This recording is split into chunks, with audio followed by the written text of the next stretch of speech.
2019년 12월 17일 AD 테크놀로지는 세계 최대의 파운드리 회사인 TSMC와 계약 해지 공시를 합니다. 그럼에도 AD 테크놀로지의 주가는 치솟습니다. 그 이유가 무엇일까요? 크게 세 가지 이유를 찾아보겠습니다. 첫 번째, 시스템 반도체 산업의 성장 가능성. 반도체 산업은 2019년 성장이 조금 주춤했지만 모든 사람의 예상처럼 향후 성장 가능성이 매우 높습니다. 2018년 통계 기준으로 미국이 전체 반도체 시장의 50% 정도 점유하고 있고 우리나라는 메모리 시장에서 60% 정도 점유율을 가지고 있습니다. 굉장히 높은 수치입니다. 하지만 문제는 미래의 먹거리인 시스템 반도체 시장입니다.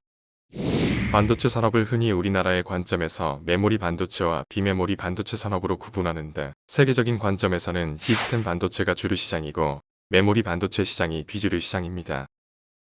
시스템 반도체 시장은 메모리 반도체 시장보다 2배나 큰 시장입니다. 시장은 2배나 크지만 우리나라의 시장 점유율은 3%에 불과합니다. 그래서인지 정부와 언론 기업에서도 시스템 반도체 산업에 대한 군부를 짚습니다. 시스템 반도체는 향후 5G 자율주행차, 3원 인터넷 등 4차 산업혁명이 본격화되면 새로운 수요가 늘어날 것으로 기대한다. 비메모리 반도체에서는 존재감이 없는 수준이다. 이에 화답하듯 삼성전자는 반도체 비전 2030을 발표하고 시스템 반도체 분야에 133조 원을 투자하겠다는 계획을 발표합니다.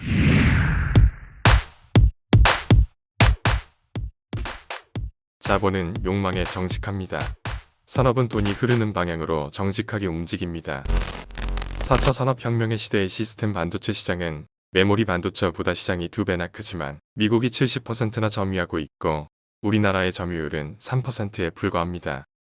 우리나라의 반도체 기업들이 돈이 흐르는 강으로 뛰어드는 것은 기업의 생리상 당연한 것으로 보여집니다.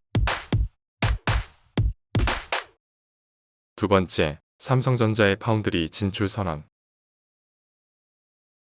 2019년 기준으로 세계 전체 반도체 시장에서의 1위는 인텔, 2위는 삼성전자입니다. 세계 시장에서 경쟁하는 반도체 기업의 제조 형태는 IDM, 퓨어플레이, 팹리스의 세 가지가 있습니다. 반도체가 만들어지는 과정에서 제조사가 어떤 역할을 하느냐에 따라 분류할 수 있습니다. 반도체 제품이 나오기까지의 과정은 설계부터 생산, 패키징 및 테스트의 세 가지 과정으로 크게 나눌 수 있습니다. 설계부터 완제품까지의 반도체 제작 전 과정을 종합적으로 다 하는 기업은 종합 반도체 기업이고 일부의 핵심 역량을 전문적으로 하는 기업은 전문 반도체 기업입니다. 반도체 공정을 팹이라고 부르는데 전문 반도체 기업은 이 팹을 기준으로 분류할 수 있습니다. 팹을 가지고 있지 않고 설계만 전문적으로 하는 기업은 팹리스 업체인데 대표적으로는 퀄컴, 브로드컴 등이 있습니다. 팹을 가지고 있으면서 설계는 하지 않고 반도체 생산만 전문적으로 하는 기업을 파운드리라고 하는데 대표적으로는 대만의 TSMC와 우리나라의 삼성전자가 있습니다. 여기서 팹리스와 파운드리 사이에서 연계 역할을 하는 반도체 기업 형태를 디자인 하우스라고 부릅니다. 디자인 하우스 업체들은 설계된 칩을 생산 공정에 최적화할 수 있도록 디자인 서비스를 해주는 역할입니다. AD 테크놀로지가 반도체 시장에서 바로 이 역할을 하는 회사입니다. 우리나라의 삼성전자, SK하이닉스는 종합반도체 기업인데 메모리 반도체 시장에서의 점유율은 60%입니다. 하지만 시스템 반도체 시장에서의 점유율은 3%에 불과합니다. 같은 반도체 시장이지만 메모리 시장과 시스템 시장은 전혀 다른 시장입니다. 메모리 반도체는 같은 제품이 다양하게 쓰일 수 있는 반면에 시스템 반도체는 사물의 역할이나 특징에 따라 다양한 제품이 필요한 시장입니다. 자율주행차, 냉장고, 스마트폰에는 각각 다른 시스템 반도체가 필요합니다. 하지만 메모리 반도체는 디램과 낸드 플래시 제품이면 만사형통입니다.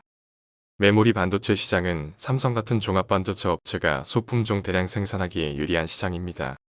반면에 시스템 반도체 시장은 변화하는 시대에 발빠르게 대응할 수 있는 탄력적인 능력이 중요한 시장입니다. 시스템 반도체 시장에서는 제품의 특징에 맞는 맞춤형 칩이나 특화된 칩이 소량 생산될 것이고 그 칩은 해마다 빠른 속도로 업그레이드 될 것입니다. 수많은 칩 설계자들의 각축장이 될 것입니다. 삼성전자가 이런 시스템 반도체 시장에서 점유율을 높이기 위해서는 메모리 반도체의 성공 방식과 다른 접근 방식이 필요합니다.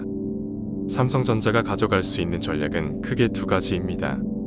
첫 번째, 파운드리 분야에서 시장 점유율을 끌어올리기. 삼성은 이미 메모리 분야에서 세계 1위이고 거대한 팹을 보유하고 있는 회사입니다. 삼성이 반도체 생산에 엄청난 강점이 있기도 하지만 국가적 차원에서도 고용 유발 효과가 높은 제조업 분야인 파운드리 사업을 지원하는 것이 유리합니다. 따라서 삼성전자는 단기적으로 시스템 반도체 시장에서 칩 설계보다 파운드리 분야의 역량을 집중할 가능성이 높습니다. 하지만 시스템 반도체 시장에서는 삼성만 잘한다고 성공할 수 없습니다. 대만을 참고할 수 있는데 반도체의 섬이라고 불릴 만큼 시스템 반도체 산업이 잘 발달되어 있습니다. 그 이유는 시스템 반도체 생태계가 잘 구축되어 있기 때문입니다. 세계 최대의 파운드리 기업인 TSMC는 자신들의 사업 모델인 칩 생산에만 집중하는 것은 아닙니다. 실력 좋은 팹리스 업체나 디자인 하우스 업체의 성장도 돕습니다. 동반 성장이 TSMC의 유리한 사업 환경을 조성하기 때문입니다. 일감이 없는 공장은 놀 수밖에 없습니다. 삼성의 파운드리가 잘 돌아가기 위해서는 삼성 주변에서 일거리를 만들어줄 설계회사나 디자인 하우스 기업이 많아야 합니다. 시스템 반도체 생태계를 구축하는 일이 삼성이 가장 먼저 해야 할 일인 것입니다. 2018년 1월 기사를 보면 삼성은 파운드리 생태계 구축을 위해 에코시스템인 세이프를 가동시키는 것을 볼 수 있습니다. 2019년 10월에는 미국 실리콘밸리에서 첫 포럼을 개최하기도 했습니다.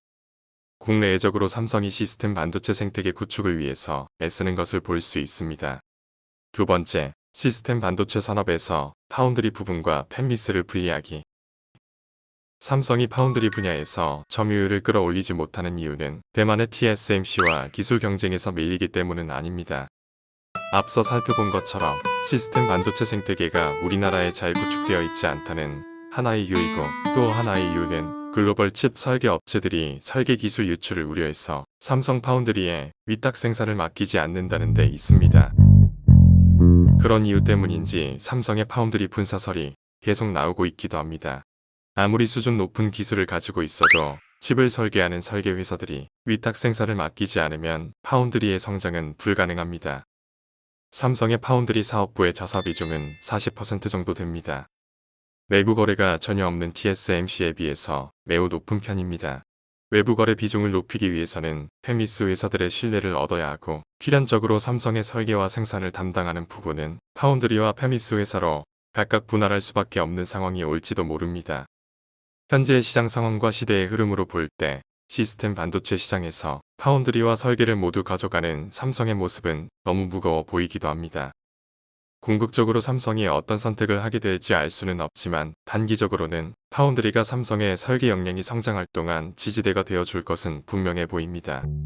이러한 삼성의 시스템 반도체 중장기 전략을 예상해 볼 때 중기적으로 가장 수혜를 볼 수 있는 국내 기업은 디자인 하우스 기업과 중소 팹리스 기업입니다. 그 기업 중에 AD 테크놀로지가 있습니다. 세 번째, AD 테크놀로지의 새로운 행보. 삼성전자의 반도체 비전 2030은 2019년 4월 24일 공식 발표되었습니다. 그런데 몇 달 후 AD 테크놀로지에서 이상 기류가 포착됩니다. TSMC는 자신들의 반도체 생태계를 위해서 전담 협력 업체인 VCA를 선정하는데 AD 테크놀로지는 국내 유일한 TSMC의 VCA였습니다. 그런데 2019년 7월 30일 기사를 보면 TSMC가 협력사 지위를 박탈했다는 소문이 돕니다. 하지만 AD 테크놀로지는 부인합니다. 다시 몇 달 후 2019년 12월 17일 AD 테크놀로지는 TSMC와의 계약관계 종료를 공식적으로 발표합니다. AD 테크놀로지는 TSMC와의 거래를 통해서 안정적인 영업이익을 올리고 있는 시점이었고, 협력사 지위 박탈은 향후 미래의 수익과 성장성이 제거된 충격적인 소식입니다. 하지만 이 나쁜 소식이 시장에서는 악재가 아닌 호재로 작용합니다. 공식 발표 다음 날인 12월 18일 주가는 무려 20%나 상승했고 11,000원대였던 주가는 3월 6일에는 34,000원대까지 오릅니다. 나쁜 소식에도 AD 테크놀로지의 주가는 200% 이상이나 상승을 한 것입니다. 그 원인을 삼성과 관련해서 생각해 볼 수 있습니다. 2020년 1월 기사입니다. AD 테크놀로지가 삼성전자의 DSP사인 아르고를 합병한다는 소식입니다. AD 테크놀로지는 아르고를 합병함으로써 TSMC의 VCA에 지웠다가 삼성전자의 DSP 지위를 자연스럽게 얻게 된 것입니다. 만약 삼성이 목표대로 세계 파운드리 시장에서 점유율을 더 높일 수 있다면 AD 테크놀로지가 메인 디자인 하우스로서 얻을 수 있는 미래 수익은 TSMC와 거래를 했을 때보다 훨씬 크다고 할 수 있습니다. AD 테크놀로지는 삼성이라는 강력한 우군이 생겨서 아르고 합병에 이어서 공격적인 시장 행보를 보입니다. 팹리스 기업인 이글램 지분 100%를 인수했다는 소식입니다. 파운드리 시장은 TSMC의 독주가 계속되고 있습니다. 삼성은 2030년까지 파운드리에서 세계 1위가 되는 것이 목표입니다. 그런 삼성에 대한 전망은 엇갈립니다.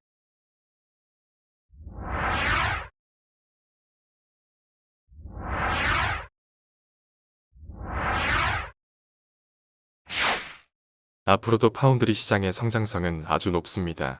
파운드리 시장은 당분간 삼성과 TSMC의 경쟁 구도가 심화될 것입니다.